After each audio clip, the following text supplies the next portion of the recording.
Yeah, I'm gonna hit record. Alright, record. To feel not good enough, and it's hard at the end of the day. I need some distraction. Oh, beautiful release. Memories seep from my veins. Let me be empty. Oh, weightless, and maybe I'll find some peace tonight. In the arms of the angels, fly away from here. You're in the arms of the angels. May you find some comfort here.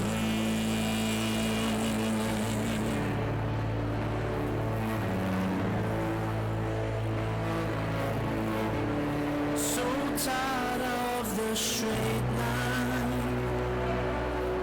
Everywhere you turn, vultures and thieves at your back. The storm keeps on twisting. Keep on building the lies that you'll make up for all that you lack. Don't make no difference. Escaping one last time.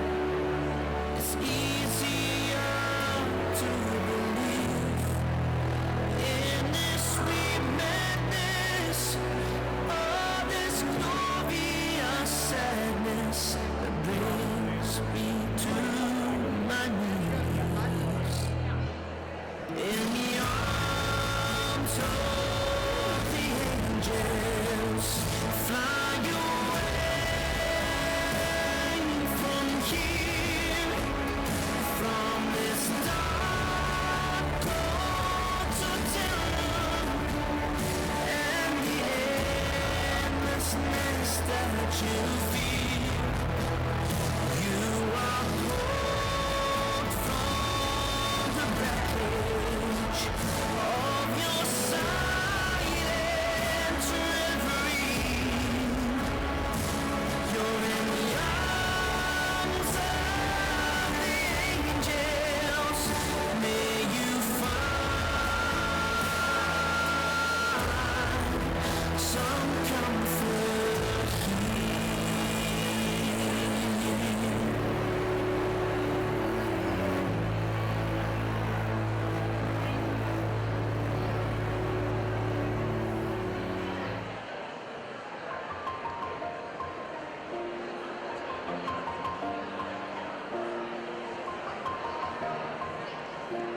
It's been a long day without you, my friend, and I'll tell you all about it when I see you again.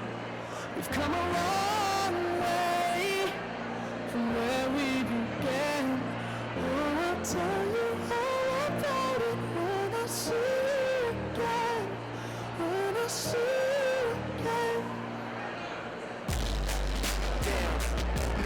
All the planes we flew, the things we been through.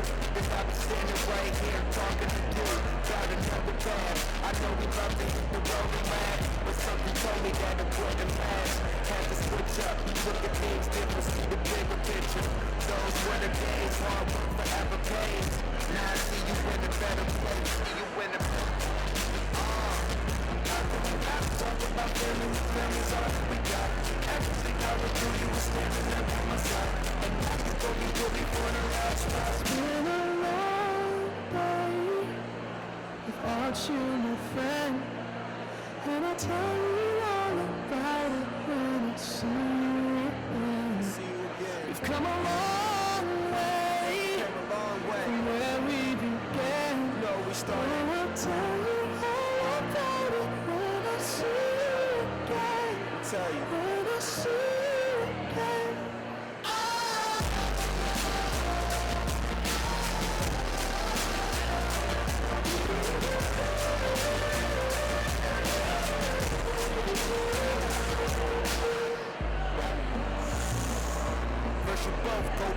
banging the vibe is feeling stronger. What's small turn to a friendship turn to a bond, and that bond will never be broken. The love will never get lost. And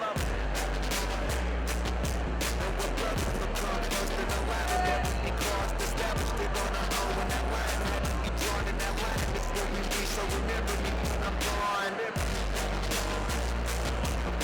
Not talking about family when family's all that we got. Everything I went through, you were standing there by my side. And now you're gonna be with me for the last one. Let the light guide your way. Hold every memory as you go, and every road you take will always lead you home. It's been a long day without you, my friend, and I'll tell you all about it when I see you again. We've come a long way from where we began. Oh, I'll tell you all about it when I see you again. When I see you again.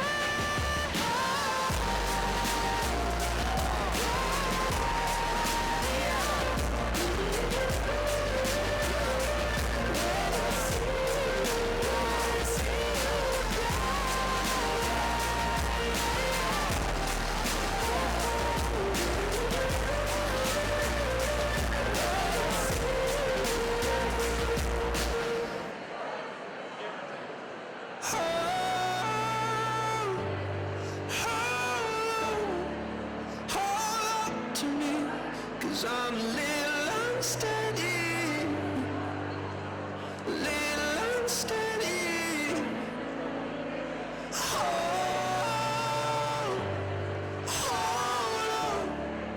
hold up to me, 'cause I'm a little unsteady,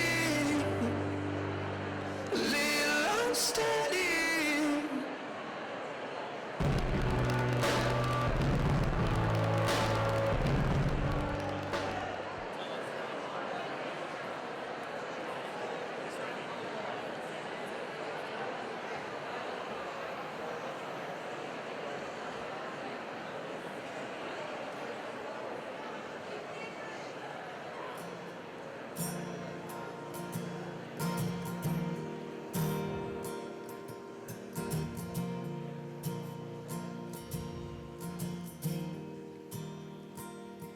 Yesterday in my arms, now today just a memory.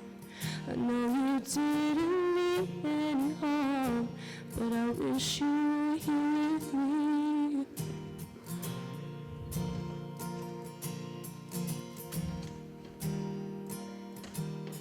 My heart is in denial, I don't wanna let you fade from the thoughts in my life every day.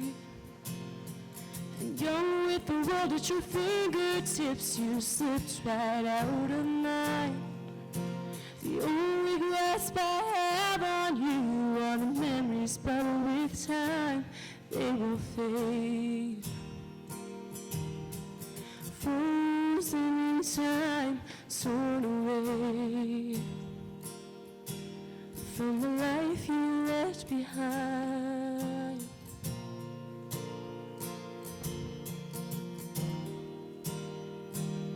The wreath across the roses left on the right side of the road.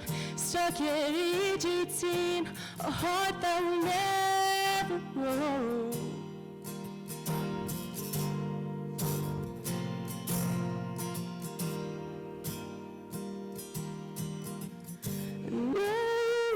Can show what you mean to me as they carve your name into that stone. No, I know you rest in peace, but it breaks my heart to know you're gone. 'Cause you're with the world at your fingertips. You slipped right out of mine. The only grasp I have on you are the memories, but with time they will fade. Frozen in time, torn away from the life you left behind.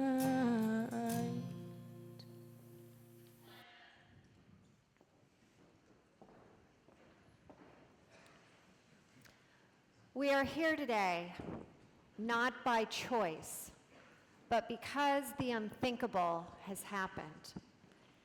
And our life, as we knew it, will never be the same. What you are about to see in the upcoming video occurred after the accident that we saw yesterday on the Monte Vista field. We are all in shock, feeling helpless, feeling responsible, and asking ourselves, what could I have done? Should I have done? We are the ones left behind to pick up the shattered pieces.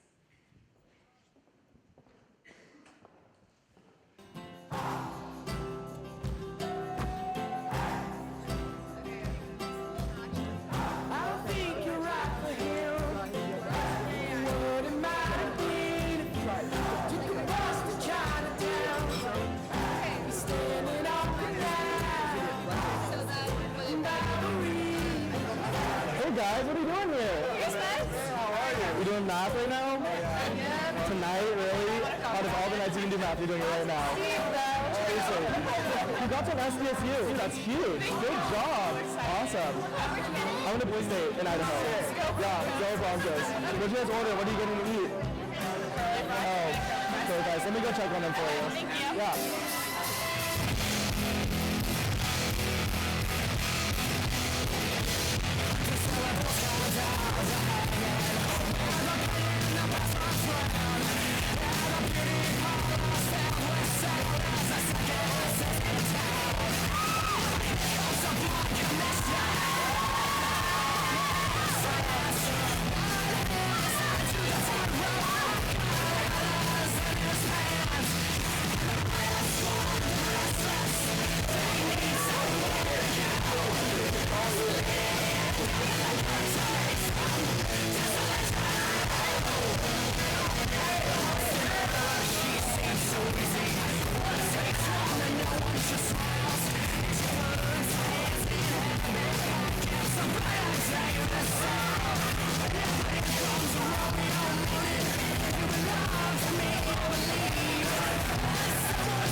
We got the curly fries.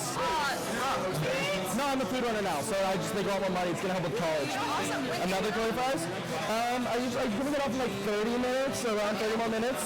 Probably get some ice cream. Ooh, ice cream. Banana flavored ice cream. Thank you so much. For sure. I'll tell you guys when I'm off, and I'll come over back to your table and we can figure it out from there. Okay, You got it, guys. See ya.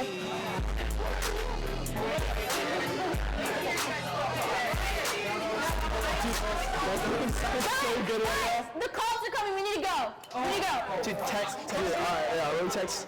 I'll text you real quick. He was at 2 earlier tonight. He's probably free. I just texted him right now. He's probably going to be on his way soon enough. I just texted my brother. He'll pick us up. No, even that. I just look right up the street. Let's just go there. Go figure it out. Actually, that's true. You're really close. Let's go. You just go. I'll drive. I got Shotty. You got Shotty? You got Shotty?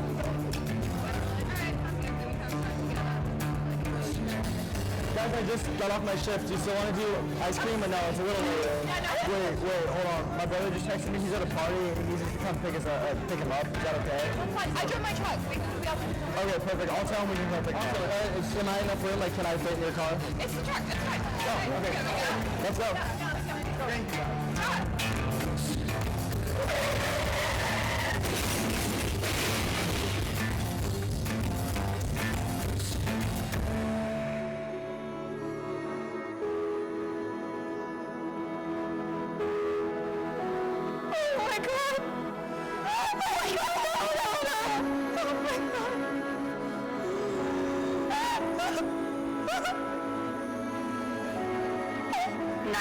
What's the address of your emergency? It's been a really bad accident. Okay. All right. Where are you? I don't know. I'm all around so well. It's really happened. Okay. All right. I have help on the way. I need to send you help, but I need to know exactly where you are. Where on Route 2 are you? Do you see a cross street or an address? On the Granite. Okay. So you're in the area of Round 2 and Granite? Oh my God. Okay, Alex, we have help on the way, and I'm going to keep you on the phone until we get there, so we're sure that we find you, okay? I'm so sorry. Please help me! Please! Please help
Listen to me, I'm going to do a few tests to check and see if you had a drink tonight. You understand? Okay. Do a sobriety test. Do you understand what that is? I'm going to explain that to you. I need you to do exactly what I take. What I give you, okay? Can you stand up on your own? Yeah. You sure? Hold on. Under restraining and head-on collision. He was in the back of a pickup truck with a major passenger compartment intrusion. On scene originally, GCS 13 was confused, was not recallable within the large laceration of the right forehead.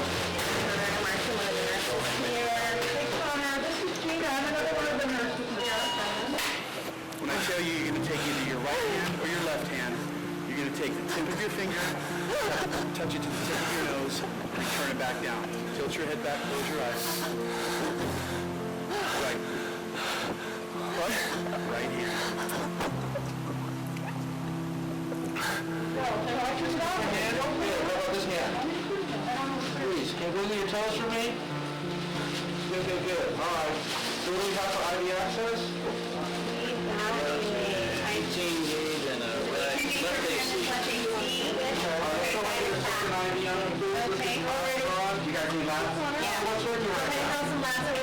Look at me. All you're going to do is tilt your head back, close your eyes, and count to 30 seconds in your head.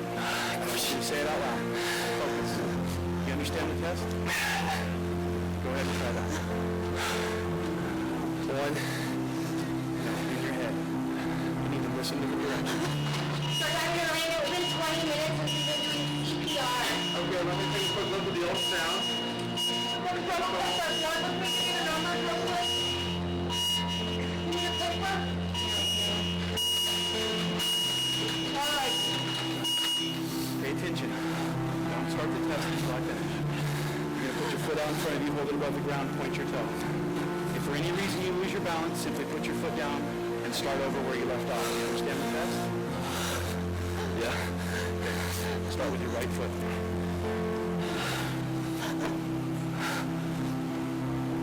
How long? Really?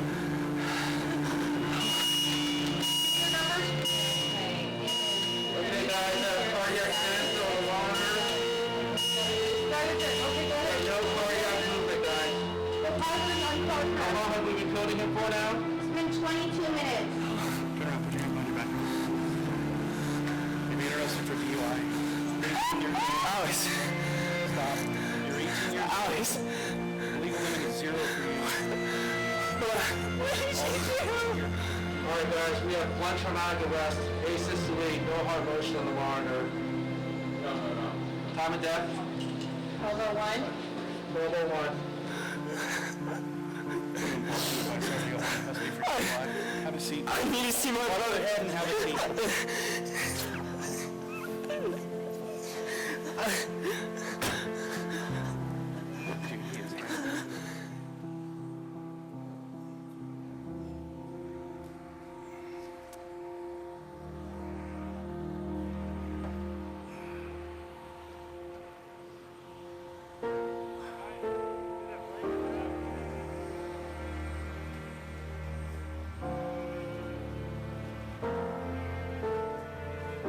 What's going on?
Parents? Hey, I'm Hartwell Lynn, the ER doctor's here. I came, nice to meet you. Jeff, nice to meet you as well. So I don't know if you heard, Connor was in a very, very bad car accident.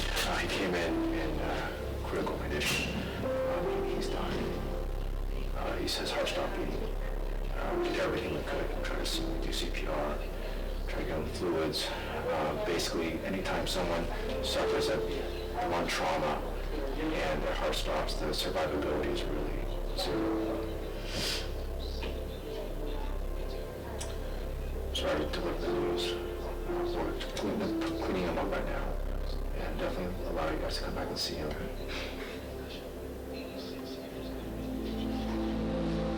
You okay? You need to sit down? You can hold his hand. I'll have a little chair.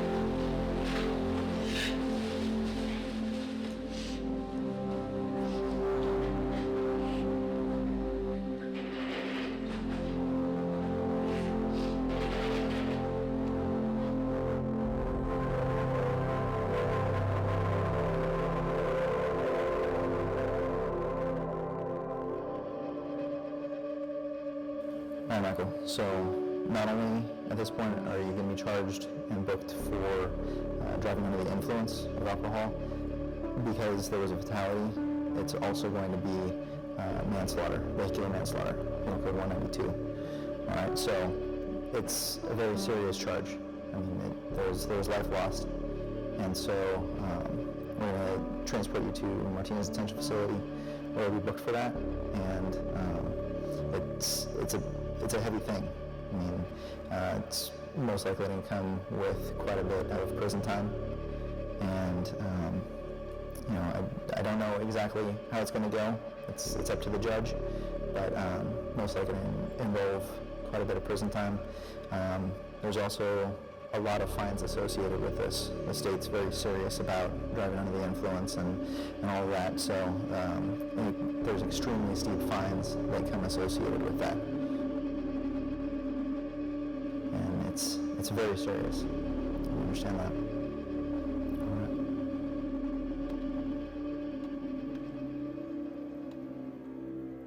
Dear Mom and Dad, I'm not sure where to begin. You both have given me so much and have shown the deepest love towards me, even if sometimes I'm unable to make the best decisions. You guys have been so supportive throughout my entire life, and especially in high school, which has been a series of highs and lows. However, this is the ultimate low. This isn't some small mistake. This isn't reversible. I can't take this back, even though I wish more than anything I could. I can't even bear myself right now. I can only imagine how you feel towards me. I took away your youngest son, and there's nothing that any of us can do about it.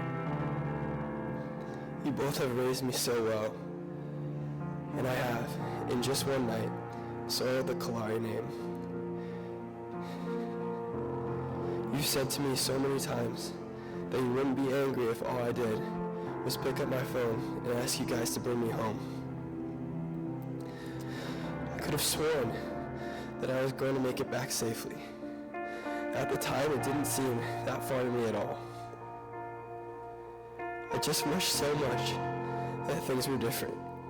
I know you will never be able to look at me the same way, and I know that we as a family will never be the same. I know we will never get Stephen back.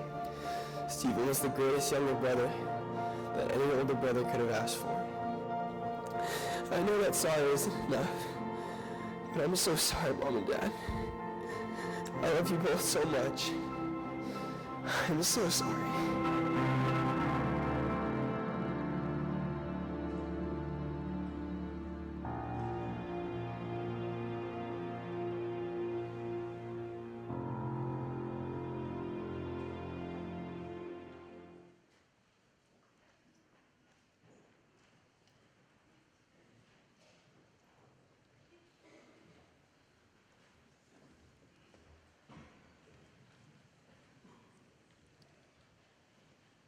This is a letter I wrote to my little sister, Sarah.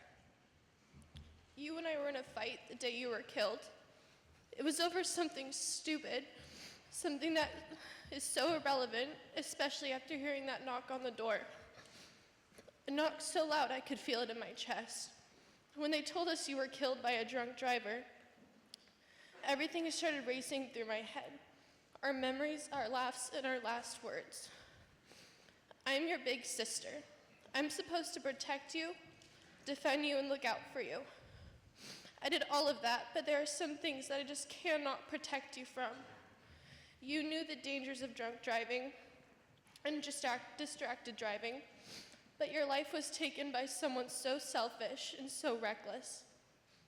My last words to you were angry words, and you walked out the door. I will never have the chance for you to walk back in so I can say I'm sorry and I love you. I will never have the chance to watch you walk across that stage and grab your diploma. You were 3 months away from graduating from Monte Vista, alongside your best friends with your family clapping and cheering for you. I wish I had told you how proud of you I am. I have been by your side to watch you sing karaoke, to see you on stage at your first Pops concert solo, and sing alongside all of your best friends in chambers. I have watched you work so hard to be the amazing singer you are.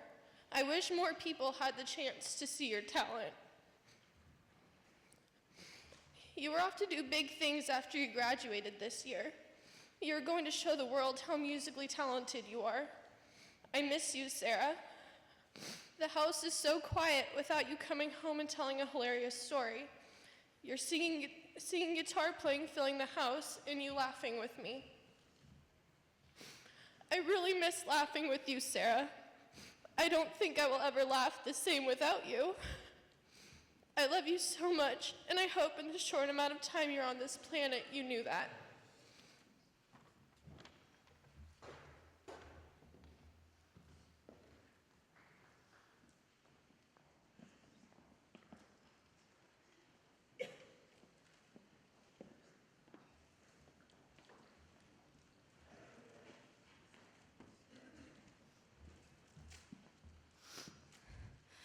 Dear Mom, Dad, and Connor, every 15 minutes, someone dies in an alcohol-related driving incident. Today, I was the unlucky one. I always make sure to say I love you every single time I leave the house. And Mom, you always tell me to be careful. It had become a habit, it was customary, but it is something we both needed to hear every single day. I always did my best to say thank you for every meal you put in front of me, every day out, and every time you had to bring my folder at home when I forgot it. But thank you is a quick phrase. It's easy for it to lose its meaning. But I want all three of you to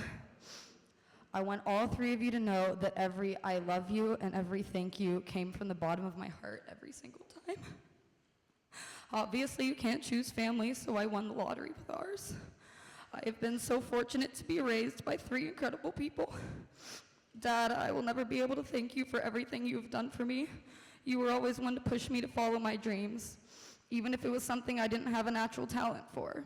If I wanted to be a singer, you would push me to practice and learn and succeed. You always said everything I wanted to do was within reach if I worked hard, and you are living proof of that. Because of you, I was not afraid to pursue a career in psychology, something everyone told me was ridiculous. Thank you for everything. I love you. Mom, you were my best friend in the world. I don't know how I lucked out into getting the coolest, funniest, and prettiest mom on the planet, but thank God I did. You've always been there for me, whether it be in times of heartbreak or joy. You're always the first person I wanted to tell good news to. All of my hard work in school is to make you and Dad proud, and I hope I succeeded. There's no one I would rather impress. Thank you for everything. I love you. Connor, I could not imagine a world without my older brother looking after me, but unfortunately that is my new reality. There is no one on the planet who had a bond even close to ours. We've had each other's back since day one. Thank you for the endless advice, life lessons, and support. Conversations that may have been casual, you have shaped who I am as a person. I love you so, so, so much. I am so sorry that you left an only child. Thank you for everything. I love you. Your favorite daughter and sister, Kelly Grace.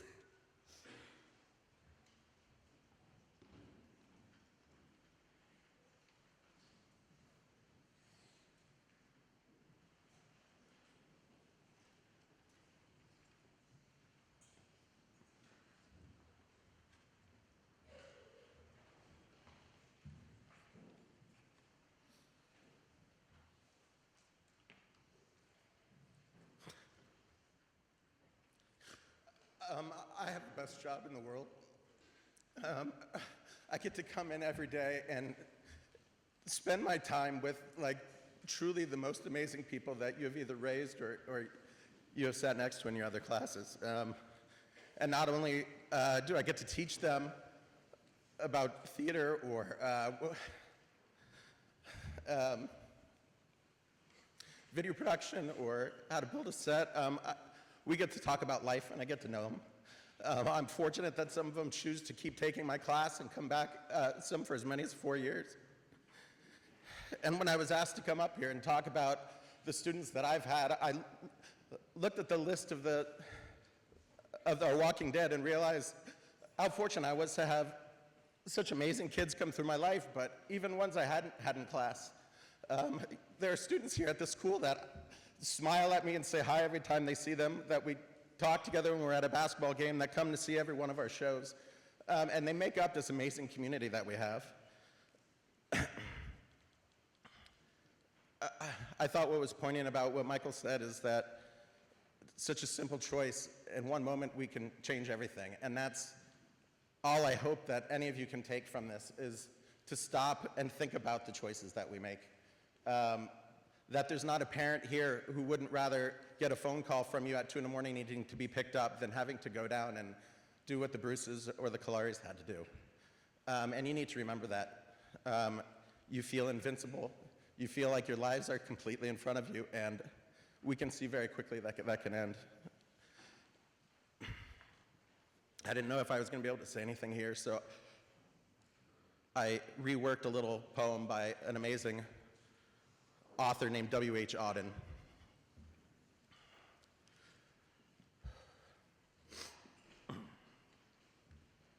Stop all the clocks, cut off the telephone, prevent the dog from barking with a juicy bone, silence the pianos with a muffled drum, bring out the coffin, let the mourners come. Let airplanes circle moaning overhead, scribbling on the sky the message, they are dead. Put great bows round the white necks of the public doves, let the traffic policemen wear black cotton gloves. You are my smiles in the hallway, the hands I see wave, the reason I stay late, I can't look upon your grave. My noon, my weekends, my talk, you're my song. I thought that youth would last forever. I was wrong. The stars are not wanted now. Put out everyone. Pack up the moon and dismantle the sun. Pour away the ocean and sweep up the wood. For nothing now can ever come to any good.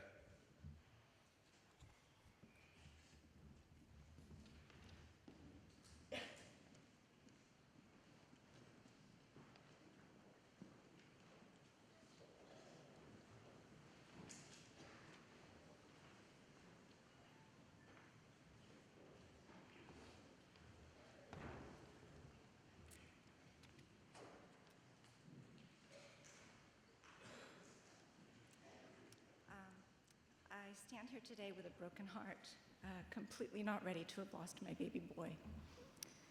Stephen was 16 years old. From the moment I met him, I loved him with all my heart.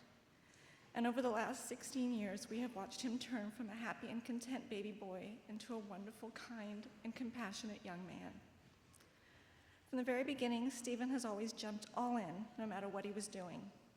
When he took his first step, it was not just one step, it was 10 steps. When he played with Legos as a little boy, he would scour his Lego pile for just the right piece that would complete his new creation to make it perfect. In school, one good grade was not enough for Stephen. He wanted good grades in all of his classes, from culinary to AP Chem. He amazed us each and every day with his work ethic, study habits, grades, and knowledge. He had an amazing ability to remember little bits of information and the exact page that it was on in the book.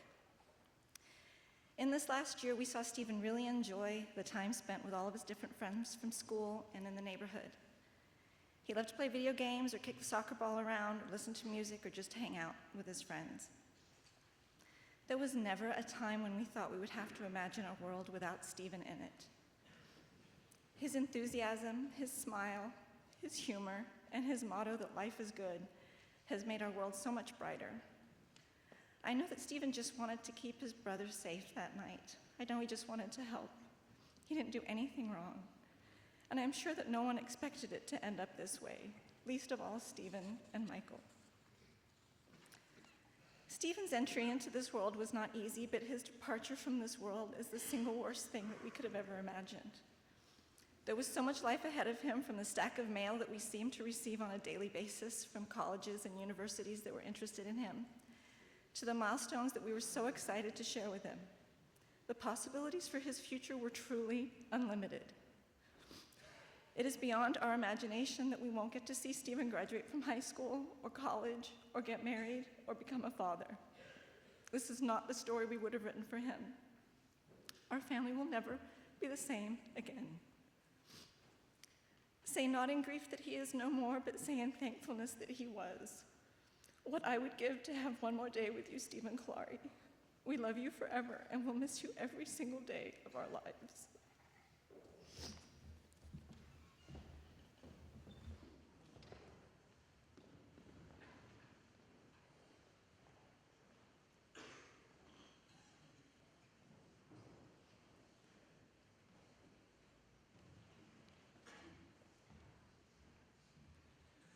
Hello, everyone. For those of you who do not know me, my name is Justin Berg. I was one of Connor's best friends, and today I have the honor and privilege to stand in front of you all to celebrate his life. Many of you were given a glimpse into Connor's life and saw what kind of person he was. His involvement in several different groups, not only around the school, but around the community, gave insight into the caring and giving person Connor truly was. As a rally chair, officer of the Special Olympics Club, and captain of the varsity baseball team, Connor did not just take a back seat and cruise through high school. He made a point to better himself while making a positive difference around him. I had the privilege of spending a great deal of time with Connor while making countless memories in my 4 years here at Monte Vista. One story that really points to the person Connor was took place at this year's homecoming. After we decided to dress casual in our tucked-in Hawaiian shirts with shorts, Bruce decided to take it to the next level with his headband and pink striped dress socks with Sperry's. This outfit was fitting for Bruce because, one, it was a very different and hard to miss kind of outfit, of course, in a good way, just like Bruce. And two, because it showed that he did not care what others thought of him and that he would do what would make him happy. After getting several weird looks at the pre-party, we all decided to make our way to the high school for the dance. We checked in, got some food, said our hellos, and then it was time to head to the dance area inside of the Commons. We all danced inside for a solid half hour before having to walk outside to catch our breath and get some fresh air. For those of you who went to homecoming, you can relate to the sauna-like environment of the Commons that night. Dripping in sweat, we all looked at each other only to see that we were missing one person. We walked back into the Commons only to see something I will never unsee. Bruce sweating like a pig, dancing on the stage, his shirt more than halfway unbuttoned and sticking to his skin, while Mr. Ballou buttoned it up back for him as he continued to dance. Connor always had a good time and made the most of whatever opportunity he was presented with. He never failed to make anyone around him laugh, and that's what he loved doing. Whether you knew it or not, Connor took part in our lives every day here at school. From the announcements to the video bulletins to getting the crowd hyphy in his questionable and crusty outfits, we saw Connor with a smile on his face at every moment. When I think of Connor, memories of all the games, concerts, and parties we went to come to mind. I think about all the things we had planned for our future, like our ridiculous plan to live in Hawaii, or our plan to room together if we ended up at the same college. It is my only wish that many more memories like these would be to come. What a bright future Connor had, and it is tragic he won't be able to touch the lives of others like he had with ours. I never thought at this age I'd be delivering a friend's eulogy, especially a smart and gifted friend such as Connor. With an event as tragic as this, many of us have asked ourselves why the good die so young. While searching for an answer, I found a response that quieted my curiosity and made me feel at peace. I read a story about a dispute in heaven over a precious new soul that God created. One angel demanded that this soul stay put in heaven because it was simply too pure to see the ugliness of the lowly world. The other angel demanded that this soul take form as a human and go down to earth because of all the goodness and beauty it could bring to the dark world. The argument continued on before they eventually agreed to share their opinions with God. And this was his response. Indeed, it is sad to send such an immaculate soul into such a dark world.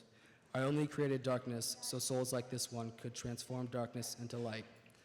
Though he must leave us and go down to earth, it will not be long before he will return to us. Such a brilliant soul will not need long to fulfill his mission.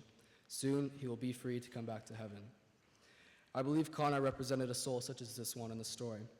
He succeeded in his mission of bringing happiness and life and light into all of our lives and is now free to go.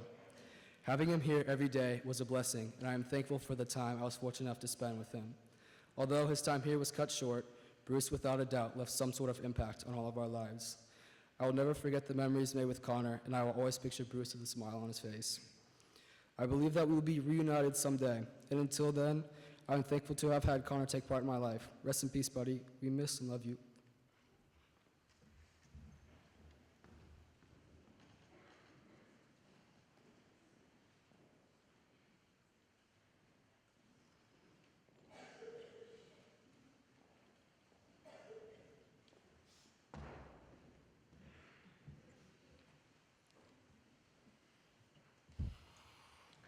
A mother's biggest fear is something bad might happen to her child. You spend countless hours worrying, protecting, running interference so that your child doesn't get hurt. Yesterday, my biggest fear became my worst nightmare. After 18 years of shielding and protecting my firstborn, Connor Bruce, was taken from his family, his friends, and me, and his dad. I stand before you shocked, numb, and my heart is broken in a million little pieces. Connor Bruce was born on February 26, 1998. It was love at first sight. I called Connor my angel baby. He was sweet, happy, and melted our hearts with those baby blue eyes. My only concern was he was bald for almost a year. I worried countlessly, would this child have hair? Those who know Connor and his love for what he calls the flow, I sure had nothing to worry about. Whenever he saw me upset or in a bad mood, he would say, "Be happy, Mommy." This carried into his young adult life. I saw that this is family, his friends, his teammates, and especially with the special needs kids Connor had been working with since 7th grade. I admired Connor for having open arms to all people and putting everybody on an even playing field. He was always game to meet new people and experience new things. Connor was magnetic, and everyone was drawn to him. He was fearless from a very young age. He walked at 9 months. He was razor scootering at the skateboard park in San Ramon with Noah Soul at age 2. If I threw out an adventurous idea, Connor was the first to raise his hand. We recently went bungee jumping and skydiving. All memories that I will treasure forever. Connor loved his friends, especially during these years at Monte Vista. You were his family. He trusted you. He admired you. He would have laid down his life for you. Jack, Justin, Spencer, Michael, the Ryans, Andy, Kelly. You were his top priority. To those day one friends, Noah, Danny, Derek, Rosie, you were like siblings to Connor. Caden, your brother loved you and protected you. We used to joke when you guys were little. Connor would speak for you. He would translate things since we didn't understand what you were saying half the time. And if anyone would ask you a question, you would look to your big brother and he would give you the answer. You two were thick as thieves, and that bond will never be broken. Those million pieces of my heart represent all the reasons why I loved you. Your intellect, your athleticism, your charm, your humor, your cleverness, your good looks, your compassion, your drive, your loyalty, your integrity. They represent 18 years of laughs, tears, defeats, and victories we shared together. Over time, I will patch those little pieces together and make my heart whole again.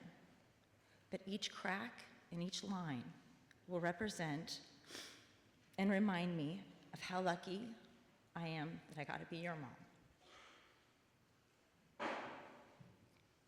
That I got to love you until the day, and I will love you until the day I die. I love you, baby. XOXO.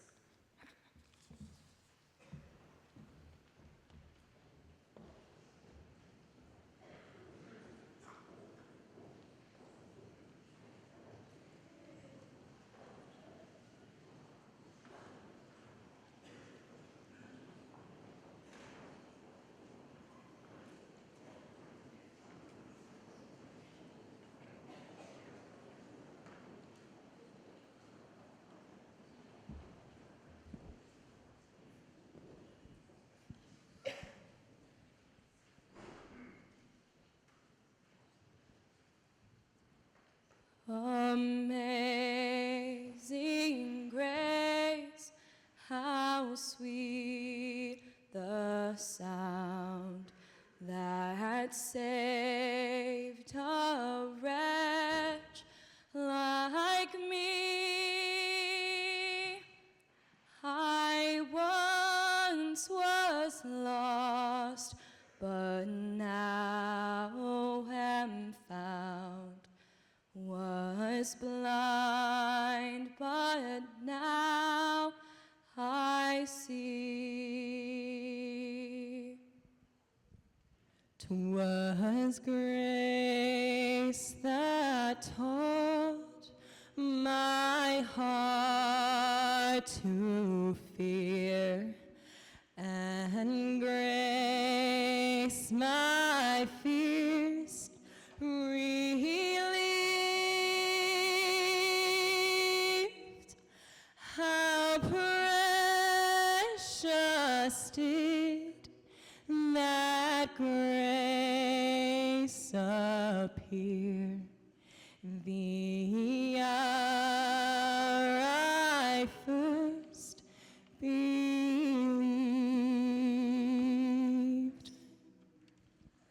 Through many dangers, toils, and snares, I have already come. 'Twas grace hath brought me safe thus far, and grace will lead me home.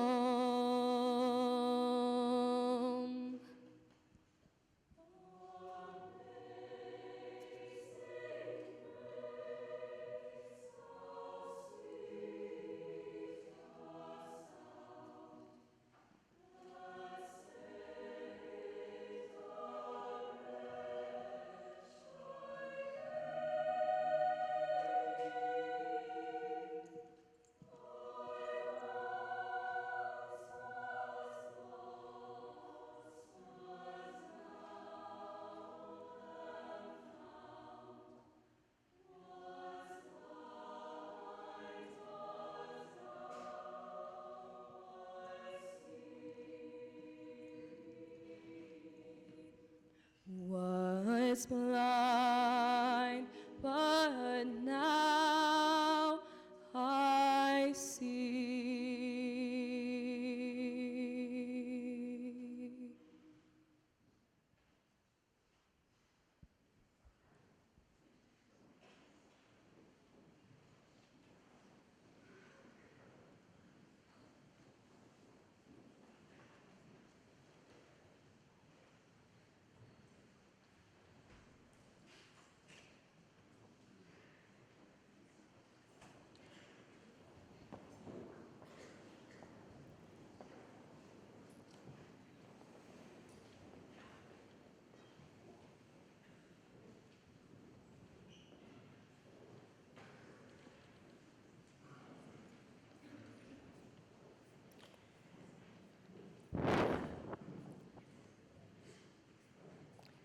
And now I would like to introduce to you an award-winning speaker, a former district attorney, and a part-time judge, and mother of two.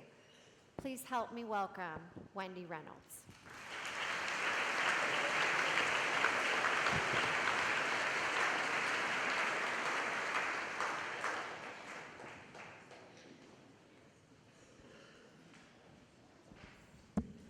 Good morning. My name is Wendy Reynolds, and I had the pleasure of hanging out with the living dead last night and talking with them. I just got a sampling of what kind of student body you have here, and I was very impressed. Today I want to talk to you guys about a case that I was involved with as a deputy district attorney. But I need you guys to imagine something for me first. I want you guys to imagine Stone Valley Road. There's a family traveling on Stone Valley Road. It's 10 o'clock at night, pretty dark, right? Wednesday night, not many cars out. There's a dad in the front seat of the car. The mom is in the passenger seat. There's a 1-year-old little girl in the back seat and a 5-year-old little girl in the back seat. Now these people are almost home. They're traveling along. All of a sudden, before they know it, a pickup truck crosses into their lane and slams head-on into their family's car. Now, the facts I'm going to give you right now came from the deputy who was the first responder on the scene that day. He told me that he went to the pickup truck driver first. He opened the pickup truck. Odor of alcohol came out. At that point, he knew that the driver was under the influence of alcohol. He then went to the driver of the car. When he contacted the driver, he realized it was a friend of his had been hit by that truck. And then he pronounced his friend dead at the scene. He went next to the wife. She was dead. But then he told me he looked into the back seat and he could see the baby in her car seat, and he told me, he goes, I got my hopes up. I thought she was going to be alive. It was great. So he went in and he took her pulse. He put his hand through the open window, and as he put his fingers on her neck fell over. She had a broken neck and she was dead also. Now all the emergency personnel came, the firefighters, the ambulance, the coroner's van, the tow truck, everything you saw yesterday happened at this scene. And they were getting ready to tow the car away when it just so happened that a neighbor of this family stopped at the scene, and he was going to help. And he saw his friends, his neighbors, laying there with tarps on them, and he just couldn't believe it. And he just so happened, he said, where's the other little girl? Where's the 5-year-old? And they said, we don't know what you're talking about. And he went back and he said, no, there's another child in that family. So apparently there was this big argument going on. No, we've got everybody out of the car. There's the car on the tow truck. There it goes. And so this man said, no, you got to go back in. So apparently they took this car apart piece by piece with the jaws of life, just like you saw yesterday. And when they were able to, they finally found the 5-year-old. She'd slid under the front seat of the car, and the car was over the top of her because it was a head-on collision. When they found her, she was completely blue, not breathing, so they rushed her to the emergency room in the helicopter, just like you saw yesterday, where she started the fight for her life in the hospital, in the ICU. Now, you may be wondering, Wendy, are you telling me the truth? Is this really actually a true story? It actually is a true story. You may be wondering, did that little girl survive? Yes, I did. I was the 5-year-old that they didn't even know was in that car.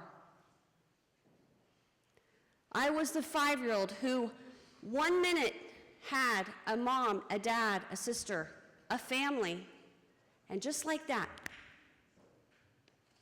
I was an orphan. And I had to fight for my life to be standing here today so I can talk to you guys and plead with you to not drink or smoke weed or take pills and drive a car. The man, I'll tell you a little bit about the man who killed my family. He was a guy just like you guys. He was from a good family. They had money. He had a nice home.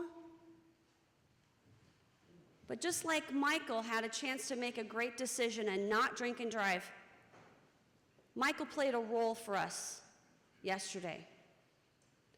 The killer of my family made a choice, didn't he? He got behind the wheel of that car. Sure, he was going to get home safely. Wasn't going to happen to him, right? And it did. What did his friends do? Nothing. They did nothing. They had a choice to make. They could have taken his keys. They could have knocked him out. They could have hid the keys from him. They did nothing. And then I always think that they're just as guilty as he is because they could have prevented it, but they didn't. No, prison actually ended up releasing the killer of my family. But the caskets that they were put in, just like this one, and the ground that they were put in never released them. I never realized the last time that I would see my parents was that night. I never got to say goodbye. I never told them I loved them. That's why this is such an important program, because these guys get the chance to go and say goodbye to their parents and say, I love you, to their brothers and their sisters, and you guys can do the same thing. You get a second chance. I was in the hospital for a long time. I had many, many injuries. I should not be alive. And the funeral that they had for my parents, I mean, look around, there's a lot of people in this audience. Twice as many people as in this audience were at my parents' funeral because it devastated the whole town that I lived in. And I can't imagine going to it anyway because I can't imagine two caskets like that and one half that size for my baby sister.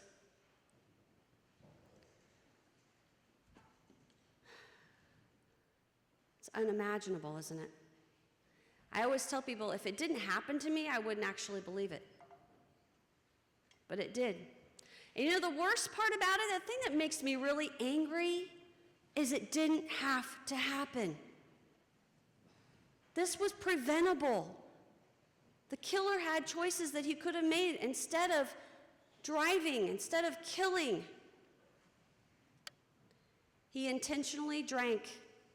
Maybe he was smoking weed at that house party that he went to. He chose to drive, so I lost everything that I had. And I almost lost my life because of that one choice. Let me show you guys some pictures now from before the crash.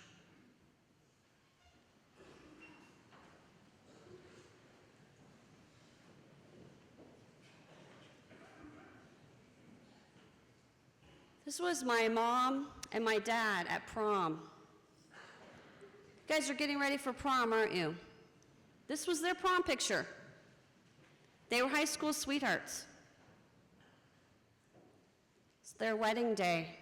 Joe and Mary Kay, high school sweethearts, on their wedding day, thinking that they would be married for 50 years or so. That's my mom holding me when I was a baby. I don't know if you can see that, but it looks like she's looking down at me, and I wonder if she's thinking, gosh, I can't wait to see what kind of person she grows up to be. I can't wait to go shopping for her prom dress with her, her wedding dress, and we can do things together and share our lives. Didn't happen. It's my mom and my dad and me when I was about 2 years old. It's one of the last birthdays that I ever had with my parents.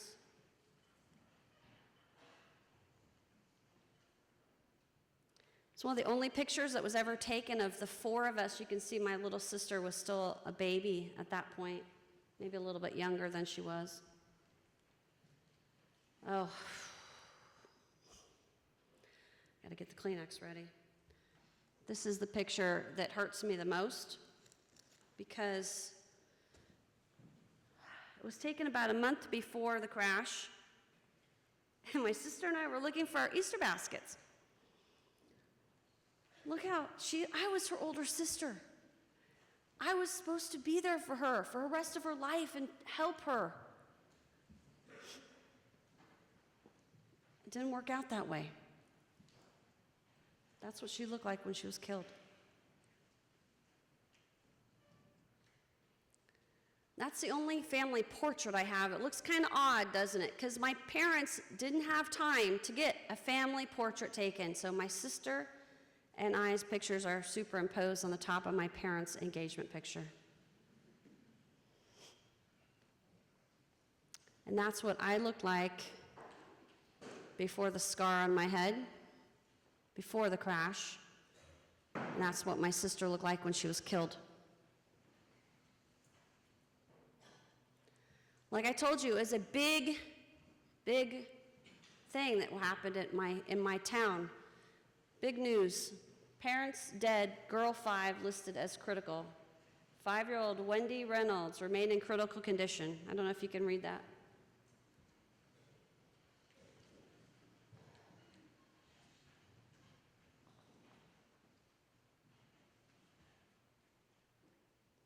Clinton couple, child die in crash.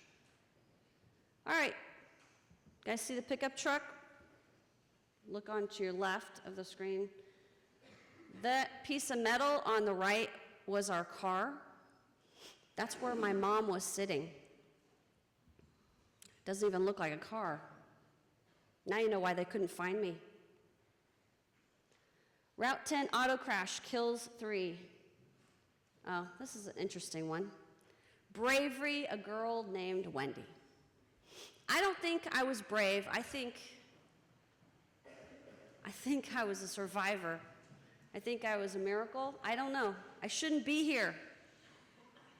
There's a purpose for me to be here, though, and it's to talk to you guys and help you make a better choice.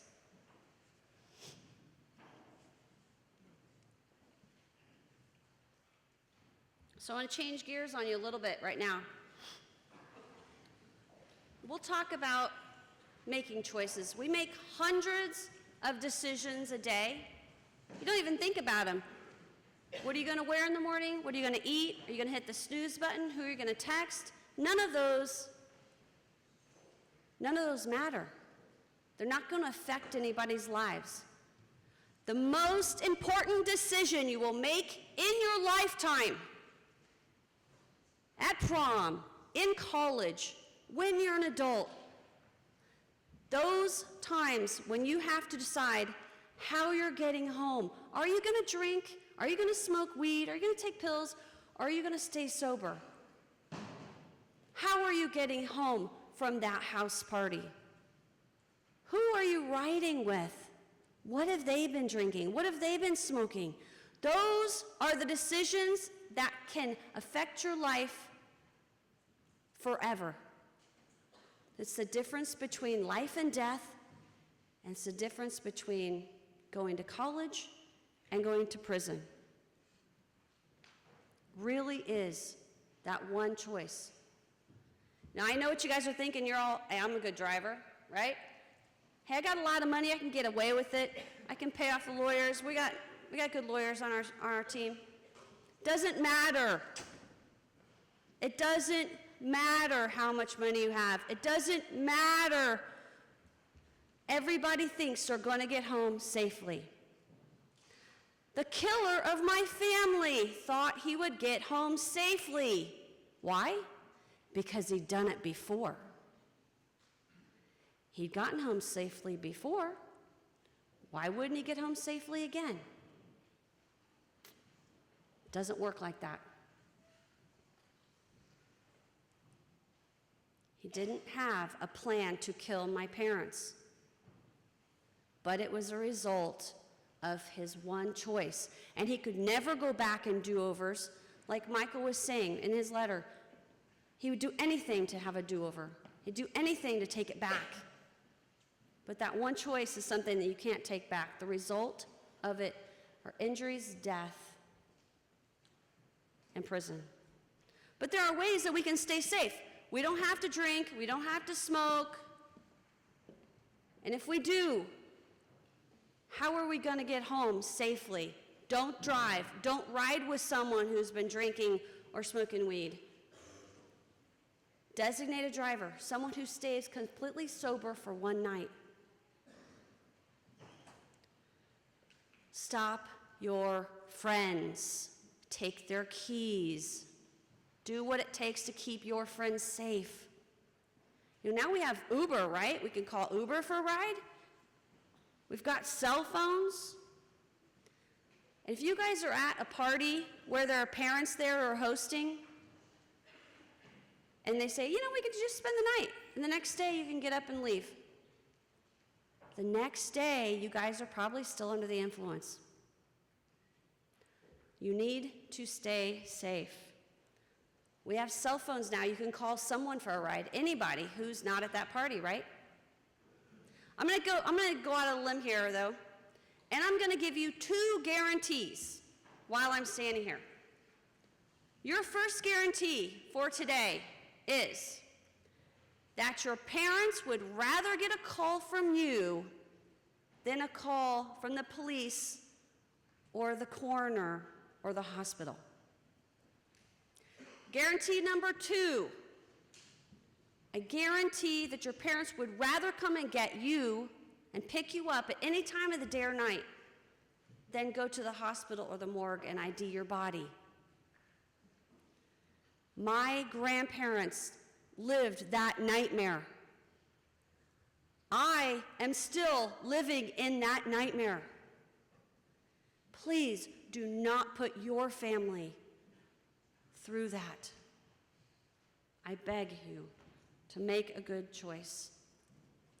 I wonder every 15 minutes, that's why we're here, right? I wonder every 15 minutes what my life would have been like had that guy called for a ride or stayed the night or had a designated driver or his friends had stopped him. What would my life have been like? Well, first of all, I wouldn't have been an only child or an orphan, right? I wouldn't have been able to play catch with my dad. When I was on the softball team, I would have loved to play catch with my dad or go dress shopping with my mom. And I wouldn't have been that girl. I wasn't Wendy the athlete or Wendy the scholar or Wendy the person in the plays. That's the girl whose parents were killed. Always. I didn't want to be that person. I wanted to be Wendy. It was a choice that I didn't have, though. You know, and now I think about it, how my life would have been different now, after the crash. Let's look and see. Let's look at some pictures.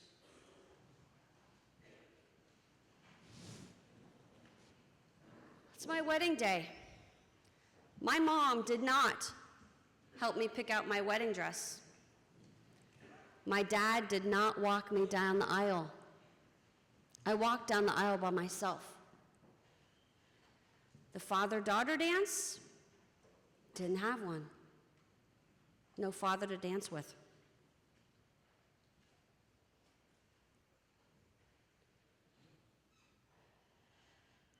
That's me holding my baby. That's my daughter. I did not know how to take care of a baby. That's what your mom was supposed to help you come and help you take care of the baby and, you know, learn how to diaper and everything. I knew nothing, and my mom did not show up. It's my daughter's first birthday. We had lots of friends, but no grandparents, no cousins, no aunts and uncles. That's my son when he was born. This is my son feeding birthday cake to Daddy. I just thought these were really cute, so I put them in there. There's my babies. They're older now, though. In fact, if they knew I was showing you these pictures, they'd be really mad. But look how cute they were. So those people in that picture that's my family. That's all I have left. The only blood relatives are my kids, and that's why I am here today. Because I drive on these roads with you guys, and I want to stay safe, and I want my family to stay safe, and I want you to stay safe. Those are my kids when they're a little bit older. You know, and as they got older, they started asking more questions. Like, I've been doing this since they were born, and before they were born, actually, and they would ask me questions about, you know, Mommy, why do people drive under the influence if they know it can kill someone? My son actually asked me that question when he was probably 7 years old. Why do people drive under the influence if they know it can kill someone? And someone last night said, because they think it's not going to happen to them. Just like the killer didn't think it would happen to him, and neither did my parents. This is me introducing my kids to their grandma and grandpa and aunt. That's how my family knows each other, by going and visiting a gravesite.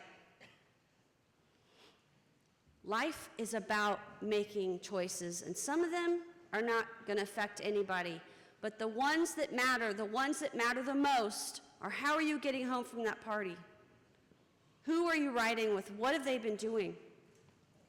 The next time that you guys are at somebody's house, drinking vodka, smoking weed, whatever, please look at that picture again. Look at it. Stop and think about that picture when you're in that position, because that's what happens when you make the wrong choice, like the guy who killed my entire family. It's your choice. Thanks for listening.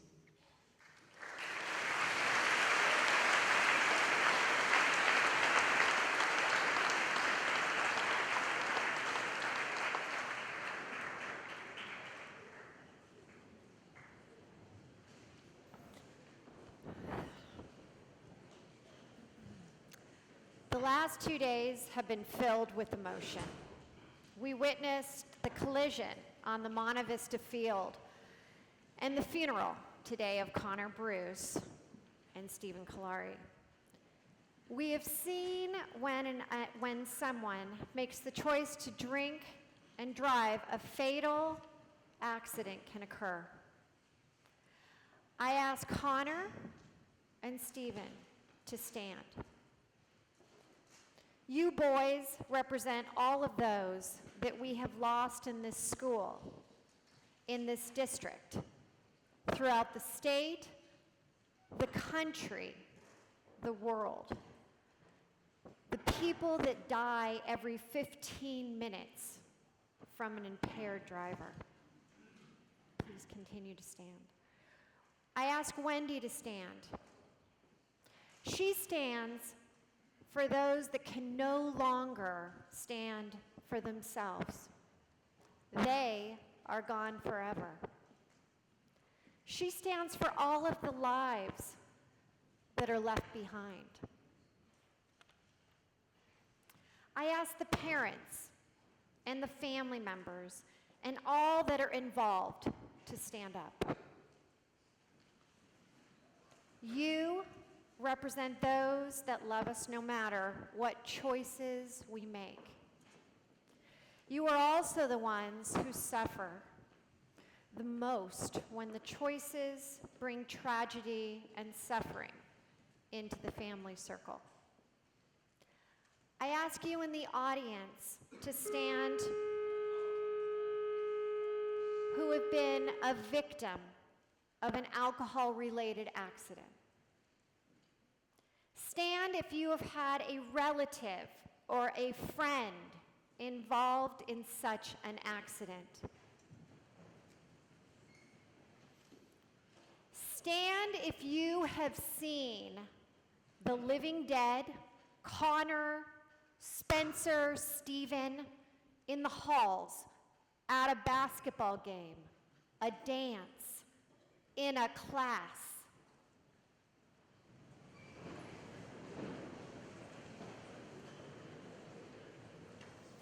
Stand if you have ever seen someone drive away who shouldn't have. Look around. When we say it only takes one person to affect many others, this is what we mean. For those of you not standing, you are the inspiration of the 15-minute program. The inspiration so that you don't have to stand with the rest of us. You may all sit.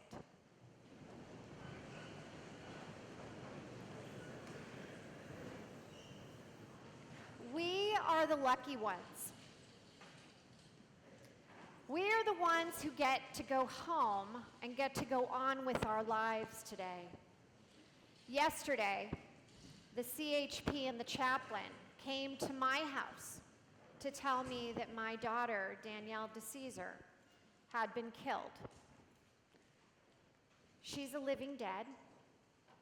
She sits there with everyone. Kelly Pellegrini, Jesse Pride, Bryce Anderson, Allie, the others. You are alive.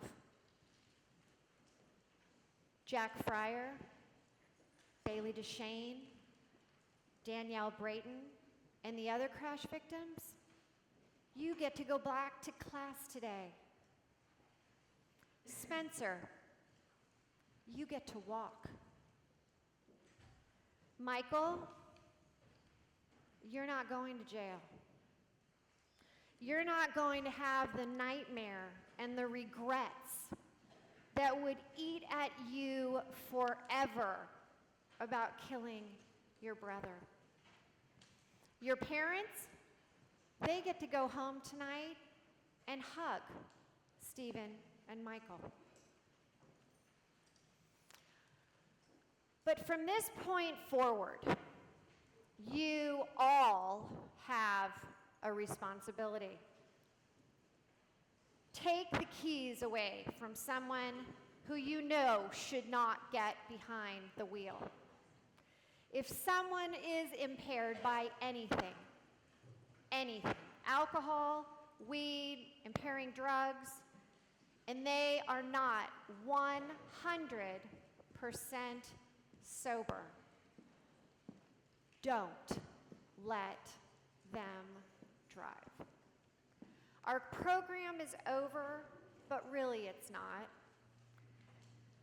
Thank you to the CHP, to the Sheriff's Department, to the Danville Police, the Fire Department, Shoshana Phoenix, all of you Monte Vista students, faculty, administrators, the family members, the special guests, and the team led by Gia Woodruff and Kim Bruce and all the other parents who made 15 minutes possible.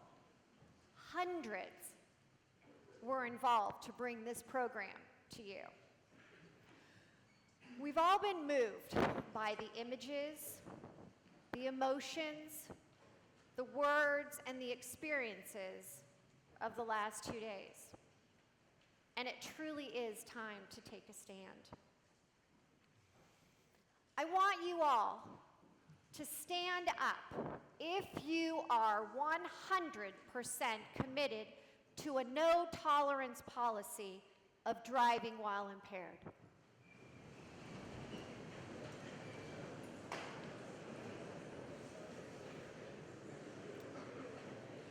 Look into the eyes of those that are standing next to you. You're making a pledge right now, right here, to your friends, your students at Monte Vista, the community, but most importantly, you're making a commitment to yourself.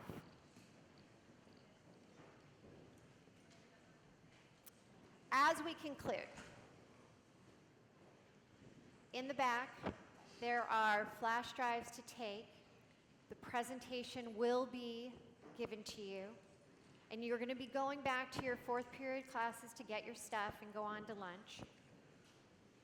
Parents and guests, you're going to be going to the small gym where you will be reunited with the living dead. Remember everybody here. There are counselors today. And if you need to talk to them, reach out. Student body, please be seated.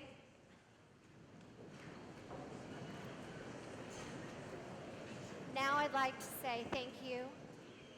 And while the living dead and the special guests and the parents leave, students, you will be following them out. Thank you.